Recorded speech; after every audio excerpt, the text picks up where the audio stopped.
बता दो, पंडित जवाहरलाल नेहरू, श्रीमती इंदिरा गांधी, राजीव गांधी, संजय गांधी, प्रियंका गांधी, नहीं सोनिया जी, मेनका जी, राहुल जी, प्रियंका जी, रॉबर्ट वाड्रा के बच्चे, इतने ही है सिलसिला पूरा।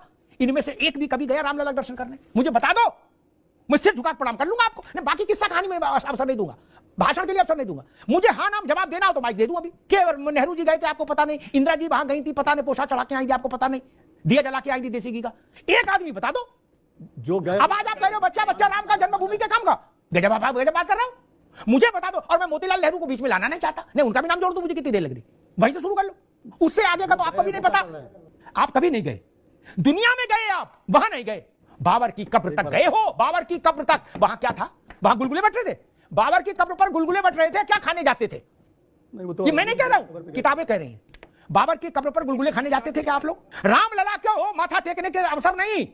दुबे जी दो लाइनें थी, हिरणों के द्रग फोड़े होंगे, अरे रुक जाओ महाराज सुन लो, कभी सुन लिया, हिरणों के द्रग फोड़े होंगे, तितली के पर नोचे होंगे, ऐसे अपराध किए होंगे फिर जिनकी क्षमा नहीं मिलती। जिन लोगों ने अयोध्या को रक्त से लाल कर दिया, गलियों को शवों से पाट दिया, सरयू लाल कर दी, वो और उनके रिश्तेदार बोल रहे हैं कि पूरा देश राम का है। गजब हिम्मत है भाई आप लोगों में।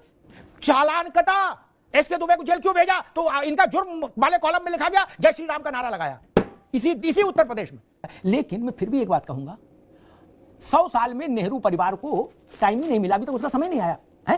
चराने शरीफ हराने शरीफ सब हो आए, वहां का समय नहीं आया, कौन विश्वास कर लेगा? सबको लल्लू समझ रहे हो क्या? 50 वर्ष आपकी पार्टी के परिवार को हो गए राजनीति में उत्तर प्रदेश में। 50 वर्ष में आपके पास चिट्ठी नहीं आई। टीले वाली मस्जिद और दरगाह की हर ईद पर बकरीद पर चिट्ठी आ जाती है आपको। इधर वाला फोन बंद ही चल रहा 50 वर्ष से। नेताजी हुआ थे कभी दोना लेके हाथ में एक बतासा चढ़ा देते, उनको कोई समस्या थी? अब हुआ थे आप लोग। 100 साल में आपके नेता के परिवार को समय नहीं मिला यार, गजब करते हो, बहुत महान आदमी हो। अच्छा सुन लो विवेक जी, बाबर की कब्र खिमसेपुर में है, संकिसा में है कि उमरदा में है? कहां है वो? तो हिंदुस्तान में भी नहीं है।